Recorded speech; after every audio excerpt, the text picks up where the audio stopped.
From the hollows in its arms, it fires the bones of its victims, which are all dried up after being drained of their vitality. It literally slurps their, like, juice. That's horrific, man. Imagine you're like, wow, it's a sandcastle, cool, and then you get slurped of all your juice. Jesus Christ. Oh my god. Dude, that's... okay. This is like... this is messed up, man. What the heck, Palossand? Pikachu's already dead. Come on, bro. Hello. I have Rusty's retirement on today. It's that farming game from the other day. look at all your little guys get hard at work. Okay, so I want to make some art for Eri, cause their birthday. Eri Abe. And that's the French spelling of bee. Eri Abe VT. There we go. They're a bee VTuber from space. I believe in Oracle. They play a lot of RPGs. Who was it? One of my friends sent me the other day. The biggest problem, the biggest complaint that a lot of people have with 4th gen in general, though, is that especially on Pokemon, high-level Pokemon with a lot of HP, it would take forever and a day for the animation for their HP to drop. Then people like fall asleep. Like it takes like a minute if you hit like a high-level Chansey or Blissey. you have time to get up and go make a sandwich before before the HP ticks down. 3rd gen is the best game. I have to say, like, of the old Pokemons, 3rd gen is the one I've played the least. I realized... who was I talking to? I was talking to another friend. I realized, like, hey, I've never actually beat 3rd gen. So maybe I got as far as, the town...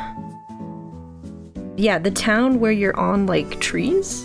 Like, you're up in the treetops. And I don't remember anything after that, so I think that's as far as I got. Maybe that's something I should stream at some point. Comfy coloring. Have you guys ever just like got stressed out and done just pure coloring? just a coloring book for de-stressing. I love it. Mudkip is the best starter for 3rd. Who are the starters? The Mudkip, Trico, and what's the little baby? Torchic. I think Torchic like is the cutest of the baby starter. Like their first form, but I think Mudkip evolves into Swampert, right? I think, yeah, Mudkip is the strongest, maybe? Actually, no, Blaziken is pretty strong too. I just really don't like I really don't like how Blaziken looks.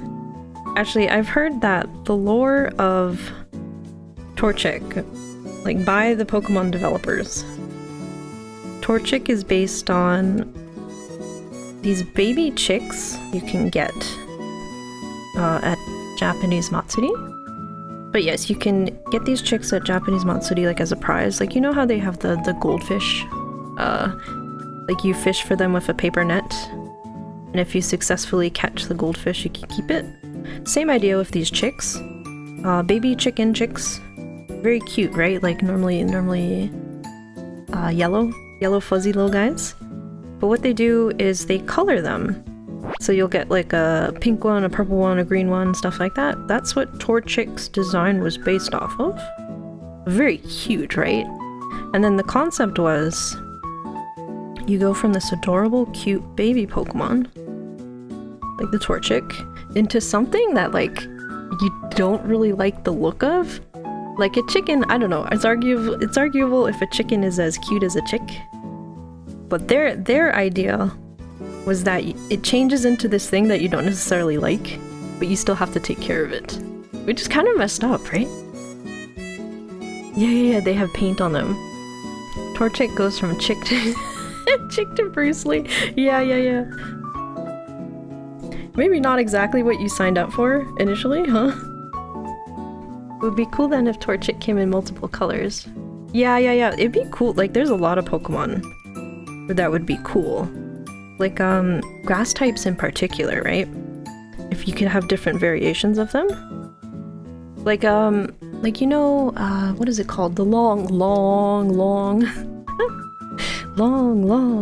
Pokemon! Exeggutor! Alolan Exeggutor! If you could have more variation on plants, like, I've seen in a lot of fan art, different plants on Bulbasaur's back. If you could have variations in those, that'd be super cool. I mean, grass Pokemon is just obvious for them, right? Still a Sceptile fan? Yeah, everyone has a special place in their heart for their very first starter, right? The biggest regret is catching a Phoebus in like 5 minutes of fishing before I knew how rare it was, and then losing- No! Wait, you got one? You got like super lucky? Oh my god.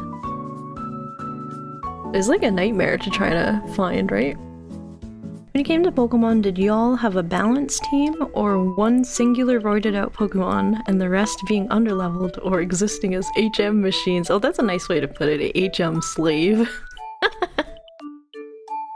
I generally, was I weird? I tried to have balanced team. But it was frustrating at times because I always wanted to switch out, oh, this Pokemon's cool, oh, this guy's cool. So I'd have to retrain a bunch of them. Had a team that cover other weakness. Okay, 4th gen in particular, the Elite Four, they had a team that did this, right? What was it? The Fire Elite Four, he had a Ponyta that could cover its water weakness, I feel like. They had coverage moves. I remember that much, and I remember getting wrecked by that. Hey yo, another balanced levels, bro. 2 phase for Sceptile and Crobat. Dude, Crobat, I love Crobat. Caught a Zubat and decided to stick with it. Dude, Crobat is my bro.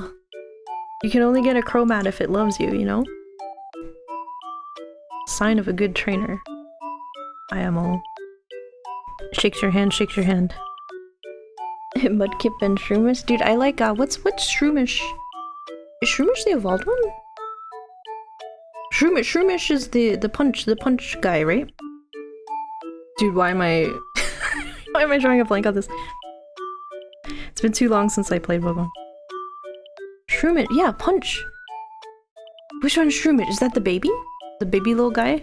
And he has like a cool face, like what? He's like a face like. He has a face like this, right? Shroomish. He's like a little guy with like feet like this. And then he's like a mushroom?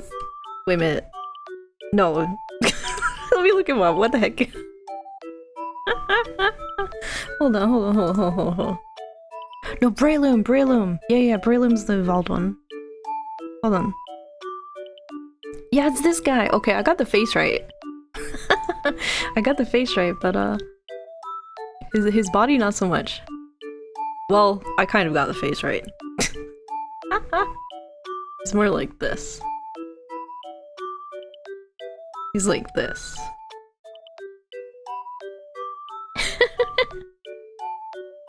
Yeah, they kind of look like a C-Dot. Is C-Dot- wait. Is C-Dot the one with nipples? Is it? I'm serious. Is C-Dot the one with nipples? There's one Pokemon that has like a disturbing amount of nipple. Hold on, okay. I'm serious. There's a Pokemon that has nipples. Like a disturbing amount of nipples. Like why? Hold on. I have to look this up. C-Dot? No. What's the evolved? Nuzleaf, that's it. Okay. Okay, I'm not crazy. Look at this. Why did they add that? This is messed up, man. Why did they do this? No, not Miltank. Miltank is utters. Oh my god, I get this off my screen. Gah. Those are his real eyes? No way! His eyes and he's wearing a mask. Disturbing Pokemon facts brought to you by Porom. In a comfy, soft-spoken way.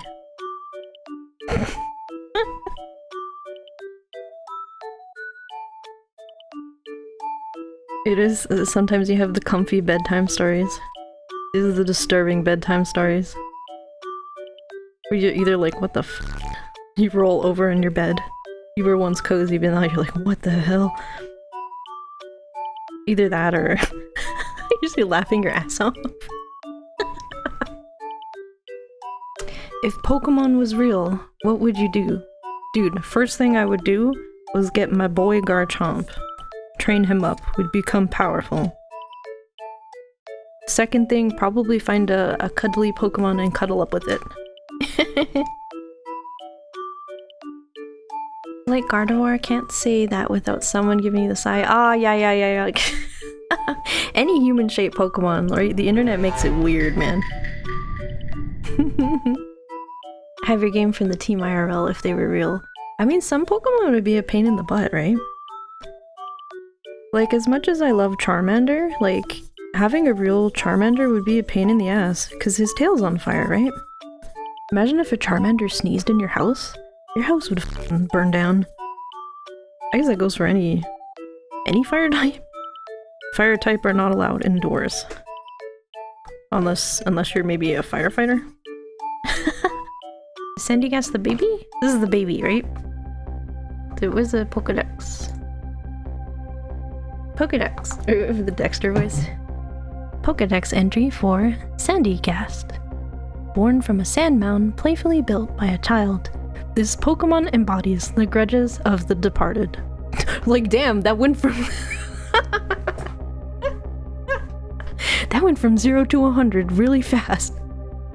Okay, Sandygast. It takes control of anyone who puts a hand in its mouth, and so it adds to the accumulation of its sand mound body. This is horrifying! So look, this guy, if you put your hand in its mouth, you're done. Dude.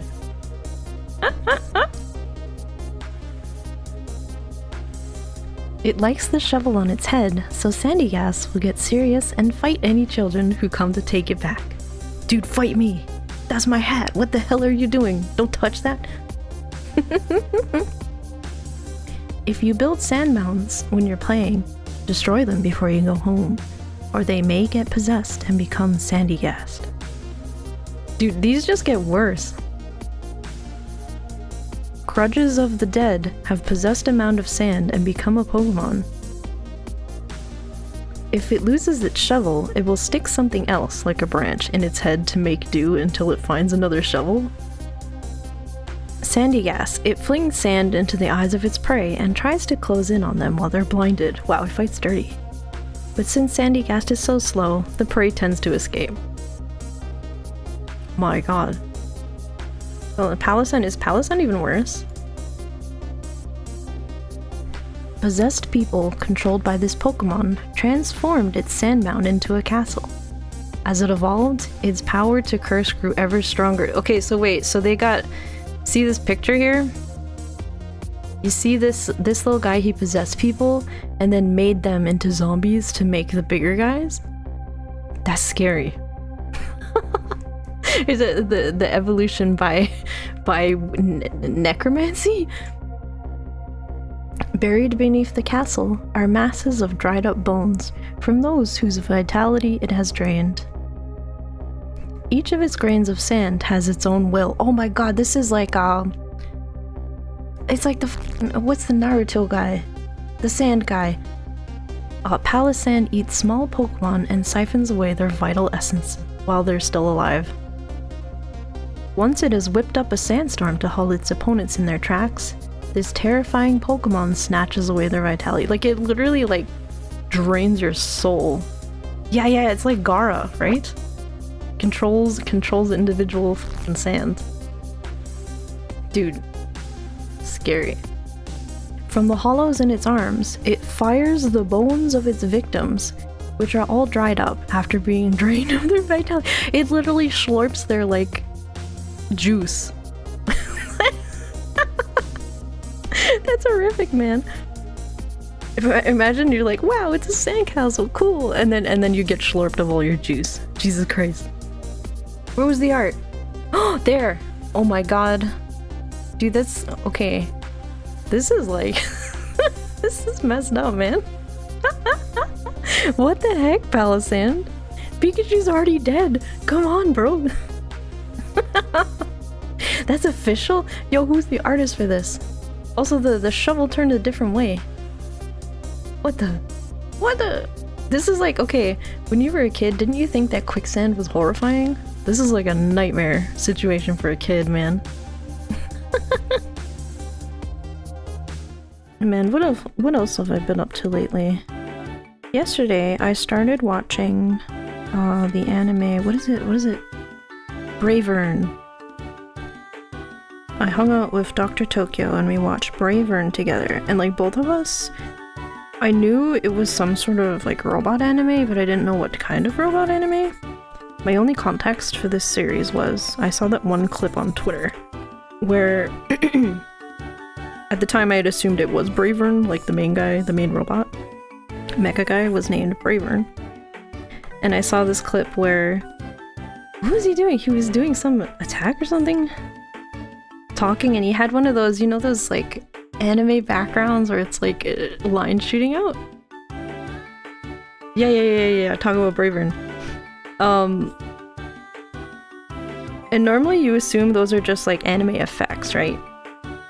It's like, oh haha, it's a dramatic background, like in shoujo manga or shoujo anime, where like everything gets like dreamy and the little bubbles appear. It's like, ooh, you know, romantic feeling.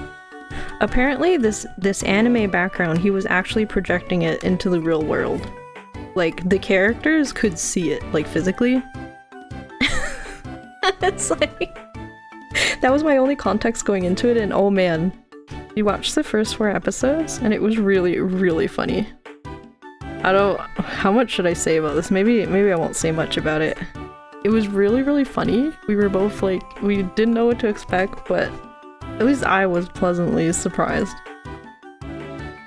It's a good anime, love big robots. Okay, so we went into it not knowing, like, is this a super robot anime or is this more like a realistic type thing?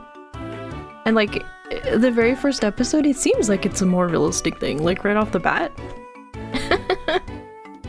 So it kinda like fakes you out, or not, like it sets something up and then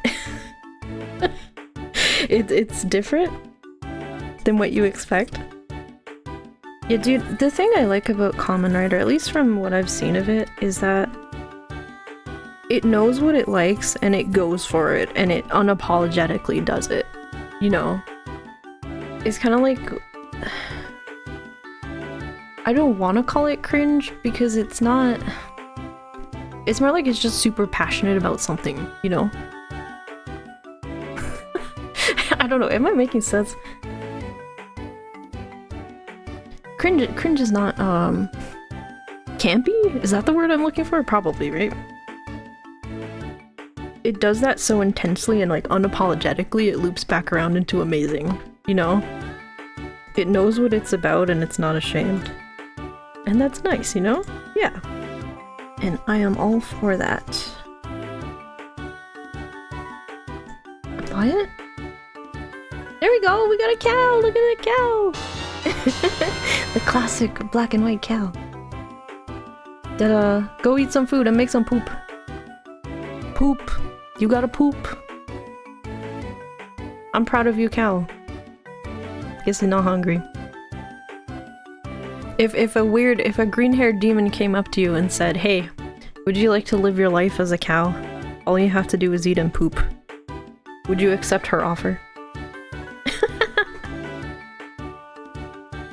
The cow's name will be Wagyu. Oh, yeah. You'll just have a nice, peaceful life.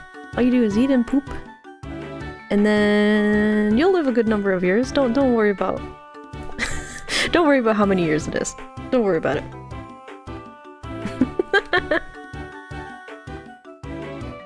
Man, I could really go for some ramen right now. Don't get me wrong, I appreciate some like well-made, you know, the type of ramen you get at a restaurant where it's like they cooked it for hours and hours and hours and the broth really developed, you know, like especially tonkotsu where it's like nice and thick broth. I also just like kind of like instant ramen. Sometimes you just want something like relaxing. Not relaxing. Well, yeah. I think ramen is just like a comfort food for me. So it is relaxing, you know? Is it weird to have ramen as a comfort food? I think like soupy things, like savory soupy things, make for good comfort food generally. This is one clean bee.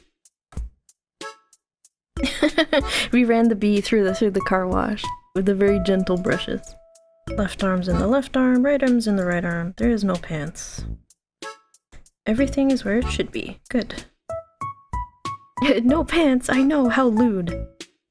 Dang, I'm not wearing pants right now. I'm wearing a skirt. Scandalous.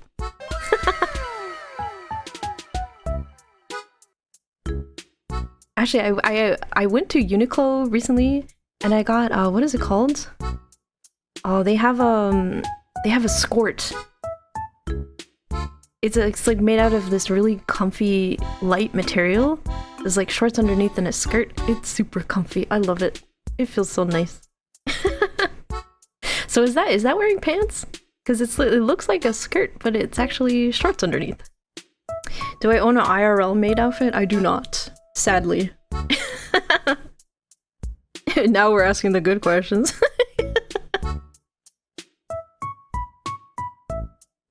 No, the closest thing I own to a maid outfit, I mean, I have a skirt. I have a blouse. I have thigh highs. It's not really like maid outfit though. I definitely don't own the headband. Yeah, Light 2D looks intimidating. Like when you have, okay, you highlight everything, it looks horrifying. You know those pictures VTubers? You know, the pictures of VTubers when they highlight absolute everything on their model, it's like a horrific amount of dots and lines.